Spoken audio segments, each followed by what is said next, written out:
We're starting from the top. 3D combat was made the norm in Ocarina of Time. Link has access to 3-axis slashes. Horizontal slashes targeting the x-axis, vertical slashes targeting the y-axis, and stabs targeting the z-axis. Pretty simple. These all serve a purpose in gameplay. Horizontal slashes are wide arcs meant for targeting multiple enemies or hitting things if you're not sure you're going to make the mark on time. This is great for deflection like during Dead Man's Volley. Vertical attacks are extremely strong at defending yourself from enemies attacking from above where Link normally cannot hit. This is the entire feature of them. If an enemy is coming from above, it is meant to allow you to strike out at them. Thrust attacks are great for intercepting enemy attacks. Thanks to the range on them, they'll usually end up cutting an enemy off before they can fully complete their attack, or allow you to interrupt them. Very simple. Majora's Mask carries some of the exact same traditions as Ocarina of Time set up. It just uses them in slightly different ways, but all in all, it is still the same. Wind Waker is a far actionized sequel that relies more on quick inputs and being able to tell what you're doing in a fight. It is much less about the finesse of it because of the fact that enemies no longer play by the same rules. Key scenario enemies in this game will all be down in your face at base level. They will never come from above, so you don't have to use your sword tools in the same way. In this way, the game is again far more actionized. It is not worried about where you're placing your strikes, is more worried about the quality of how you're timing your strikes, which is shown in the parry mechanic. If you get hit by an enemy, they do a lot more damage than any other game in the series, baseline. Whenever you start encountering the moblins, they will hit you much harder than anything else you've probably encountered up to this point. The game wants you to be good at combat, and it pushes you to be good at combat by making the sword combat such an important part of it. Enemies respond in ways they will not for a long time in this game. Throwing a bomb will scare enemies into running away from you. Aiming a bow at them and shooting them will make them start running away to get away from you because they will get shot otherwise. It's not deep stuff by today's standards, but it is stuff that set it apart from the previous two games before it. If you aimed a bow at an enemy, unless it was the Gerudo pirates, they would not actually try to avoid you or respond to what you were doing, usually opting to just either be immune to the effect entirely or to just no-sell it. That was what they were doing back then. All in all, the combat has improved significantly. Otherwise, the puzzle element of the combat is more or less gone in this game. There is much less to do whenever it comes to figuring out how to defeat enemies in a specific way that will allow you to do it in a way that minimizes the amount of damage you take and minimizes the amount of time that they are spending alive. Twilight Princess introduces sword techniques into the game. My main point and problem with these sword techniques is the fact that they are largely useless when compared to what you are going to be dealing with throughout the game. They never really serve a real point. So instead we'll be focusing on the main combat elements of it. It's extremely similar to Wind Waker, except far less actionized. It's more the pace of Ocarina of Time, but it still feels more sluggish due to the fact that they want things like Link's attacks to feel like they hit harder, and while they definitely do things to impact frames, other than that, it still feels like they take an incredibly long time to finish. At the same time, the attacks also don't feel like they really do much, and there isn't much point to using things like the secret techniques because, well, the spin attack and the finishing blow are all you really need. The backslice also does its fair amount of work, but as far as things go, they are much more simplistic with a tutorial. It's not a full combat tutorial, it's just pressing the buttons. You hit the B button, Link does a horizontal slash. That's it. This is used for attacking the groups of enemies that will occasionally run up on you. A vertical slice no longer serves any purpose because of the fact that enemies do not approach from above anymore. They will move down to Link's face before attacking him, just as enemies in Wind Waker would. It's around for mostly flair and to keep consistency with it. Other than that, there is no real purpose to having this type of slice in the game. For the stab, it effectively does the exact same thing. It allows you to reach enemies that are slightly further away, but otherwise serves no purpose, filling the same niche as every other sword attack in the game. It's quicker than the other ones, but other than that, it does not do much. The spin attack is the de facto way to knock enemies flat on their ass. You can run around and charge this up unlike previous Zelda games, but you can also still do the quick spin to allow yourself to attack enemies in quick succession. You can do the spin attack a multitude of times in a short amount of time, allowing you to knock multiple enemies on the ground and follow them up with finishing blows, simplifying the combat. I don't like this. Despite following the same design principles as Ocarina of Time as far as designing the ways that Link can attack, the game does not use them very well at all. It simply keeps up with the system, but otherwise there is no real point or difference in using these attacks. There is never a point where these specific attacks come in more handy than any other one. It's just kind of there. Next up, guarding. When it comes to guarding in the Zelda games for Ocarina of Time and Majora's Mask, when you hold the guard button, it is not done while Z-targeting. It is not automatic. You lock onto the enemy, but you have to hit the R button to actively protect yourself. You have to choose between attacking or defending. This is good. I like this. Wind Waker keeps this trend up, and also includes attacks that will break your guard. In Ocarina of Time, there was the occasional attack that would also break your guard, but those are mostly things like extremely heavy attacks that you had no chance of defending yourself against in general. Bigger enemies in Wind Waker will also have specialized attacks specifically meant to break your guard if you get too defensive on them. I like that a lot. Twilight Princess simplified this to an egregious amount. I really do not like this. For starters, whenever you are locked onto an enemy, Link is immediately guarding. There is no need to hold down a button specifically to guard. This might be because the Wiimote has less buttons on it, and it's to make the function work for them without them having to remap a bunch of stuff or to make one version definitively easier than the other. At the exact same time, however, the fact that you have very little to think about in combat now isn't a good sign. Sure, maybe you were keeping your guard up at all times in combat to begin with, but the thing is, when you were locked on to enemies in previous Zelda games, you could not hit the B button to attack straight out of the guard. Zelda games aren't Dark Souls, mind you, but the entire factor of taking away the player's ability to make the choice between either attacking or defending removes the need for intelligent thought whenever you're directing combat. If you look at the inputs there, you can clearly see them mashing the buttons and trying to do other inputs, and it's just not working. In Twilight Princess, guarding is the default if you're locked onto an enemy. Sure, it's fine, it's whatever, but the fact that you don't really have to pay attention to what you're doing really kills the experience for me because, well, there's no risk involved in anything. The only time you're really vulnerable is if you get caught trying to attack while an enemy is attacking, and even then, outside of extremely rare situations, you will usually always beat whatever is being thrown at you. Unless the enemy for some reason has super armor or is completely invulnerable to your attacks, well, odds are you're going to hit them. Enemy attacks in Twilight Princess already deal significantly less damage than anything before. So that combined with the fact that the enemies are already having to get around your guard, you're not innately vulnerable to their attacks as long as you see them, is a real deal killer for me because of the fact that, well, again, you're never at risk. It makes the game disgustingly easy. The enemy attacks aren't being deflected because you know what they're about to do and you're timing things correctly.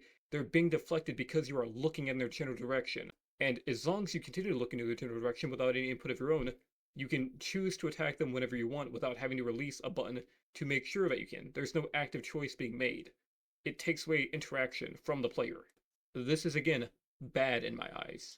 In Ocarina, the final boss's attacks did 3 hearts of damage, and that's his penultimate form. In Wind Waker, he could attack you at such a rate where if you were caught attacking him or trying to, he would absolutely whittle down your health, and because you didn't get knocked on your ass during these attacks, you could repeatedly get hit by them. It made you really think about when you were striking, because if you were hitting the button, you were being punished for it. Don't get caught hitting buttons. The final boss of Majora's Mask might not do a lot of damage, but it attacks super consistently. Not only that, but you also have to go out of the way to do a lot of stuff to get heart containers in this game. It's not a very long one. It is entirely plausible that you might end the game with only 7. You'll more than likely end it with 8 because there are ones that are just in incredibly easy to reach spots, but the entire fact of the matter being that, again, you can just kind of finish this game with 8 hearts, not even thinking about it because, well, it's extremely short. The dungeons are very in and out. You don't have to take a lot of time in every area. You can just be in and out of those places. Bosses deal low damage with this in mind. You also get a lot of upgrades in the game. But again, the bosses attack frequently enough and usually have some kind of out their way to damage you.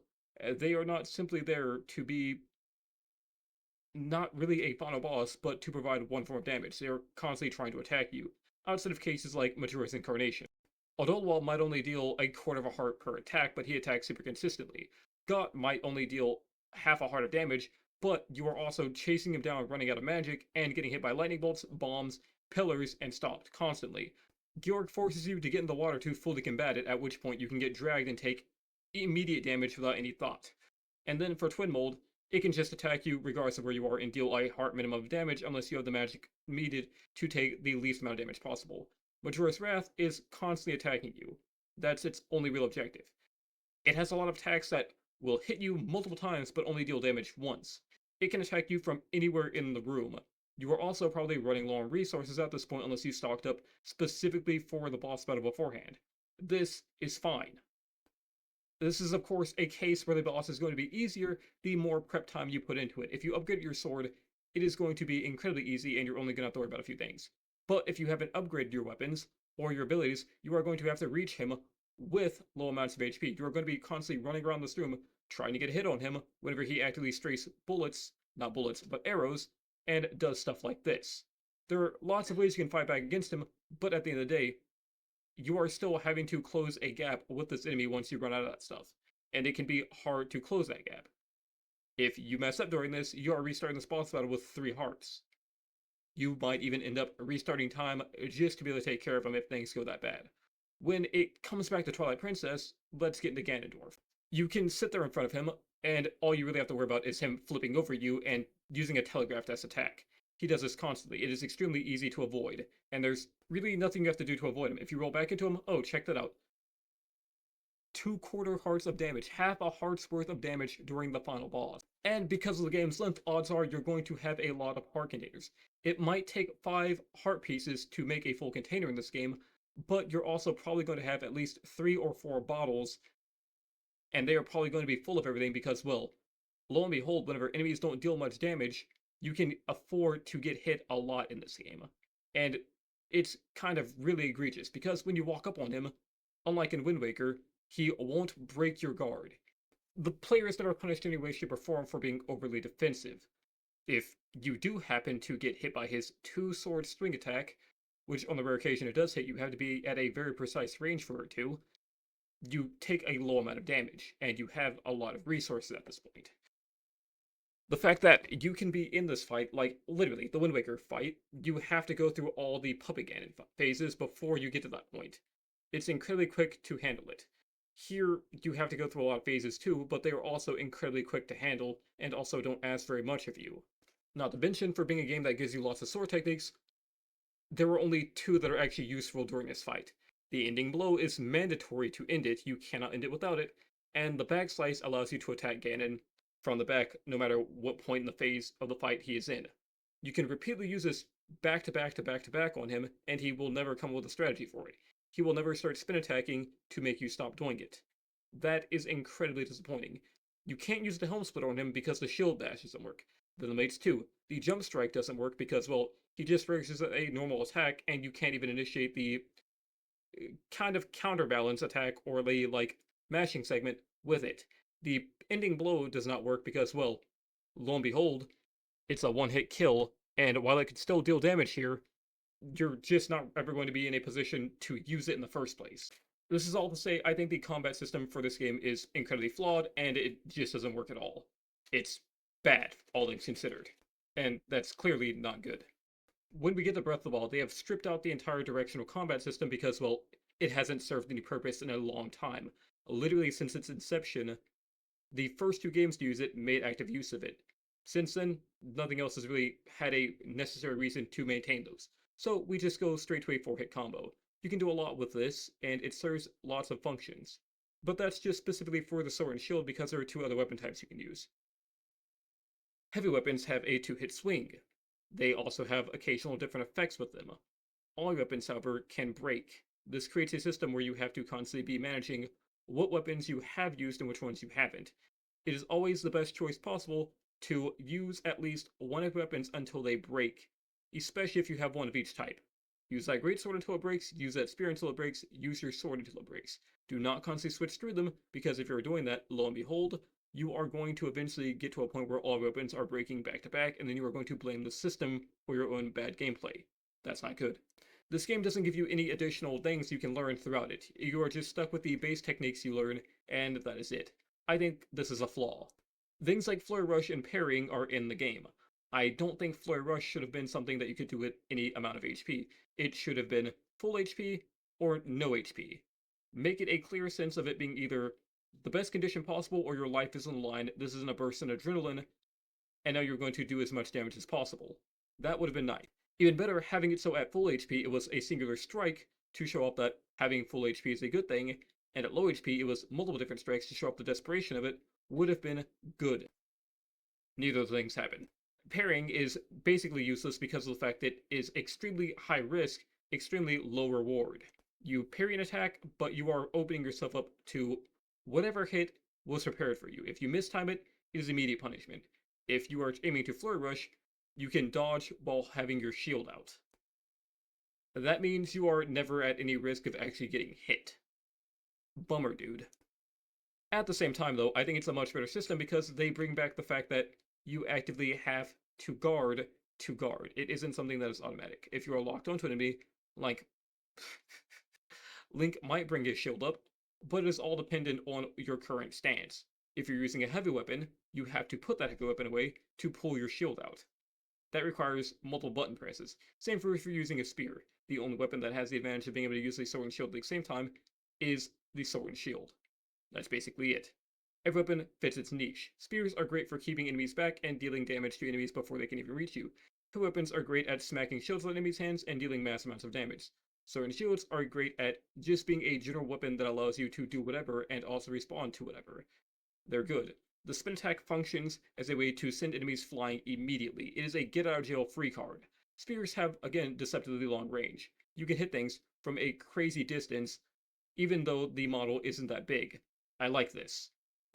Spears are quick, but they deal low damage. Heavy weapons are heavy, but they deal high damage. The sword and shield will always be right in between both of those, but it also has the advantage of attacking faster than the great sword, and also being able to smack enemies and send them flying at a moment's notice using the quick spin. It is the end-all be-all of the weapons in the game. Sure, you can use things like the charge attacks to make them better, and clever use of them will make things go and die extremely quickly, but baseline, I think that the Sword and Shield are the strongest thing in the game, based on the fact that if you are ever in the middle of being attacked, you can simply quick spin to get out of it immediately. This will stagger most, if not all, enemies that aren't Guardians or Lionels, allowing you to get away from them and to send them flying back so you can take some time to recover. It's useful and it knocks every enemy around you away. The only time it is going to be something that you don't want to use is if the enemies are running towards you with a spear, because they will very clearly smack the shit out of you because they have much longer range than you. One of this game's biggest weak spots is the fact that there are no inventory upgrades. And when I say inventory upgrades, I mean ever a reason to upgrade something in your inventory. Your inventory might get bigger, but there are no limitations on the amount of things you can carry. Armor does have this, as does food, but the thing is, you are more than likely not going to organically fill up your entire armor thing to a point where, like, it is overflowing and you can't store anymore. Food, you might do that if for some reason you're hoarding a bunch of stuff. All in all, though, it is incredibly unlikely to happen with either of those. Swords, shields, and bows will fill up over the course of the game. And when I say sword, I just mean melee weapon. There aren't really many differences between them as far as animation goes, but there are differences in attack and the elemental variance and like the damage type it does. There, again, isn't much reason to value one over the other. Some of them fill specific niches, but that is about it. Otherwise, things are incredibly simple. I think adding secret techniques to this game that allow you to do more things would have been nice. I think limiting the heavy weapons to one swing at the start would have been nice. There's a lot this game could earn from limiting the things you can do at the beginning, thus making you feel like as you progress through it, you are growing stronger and actually gaining more abilities. It is an extreme flaw that you can already do so much of Link's main moveset from the very beginning. That makes the feeling of growth limited to exclusively the armor you are getting, which you might not even be upgrading, as well as the fact that your hearts are obviously getting more numerous and that you might be running longer. But other than that, you never really feel like you are getting better or gaining more abilities. You will definitely end up getting better at the game, hopefully, but there's no real indication that Link is ever getting any better. He's had the same tools from the beginning of the game that he does at the end of it. The powers that he does get are courtesy of the sages. So, are they really his? No, and I think that's a weak spot of the game. But that is incredibly simple, and I think it's time we bring this to a close. Thank you for tuning in to It's Just the Important Bits. And with that said, I would like to thank you if you did watch to the end of this point. I want to make these videos as a way to give all the main information on the videos without forcing a player to sit through me kind of trying to find the words that I want to say during those segments, because I kind of do these off the cuff.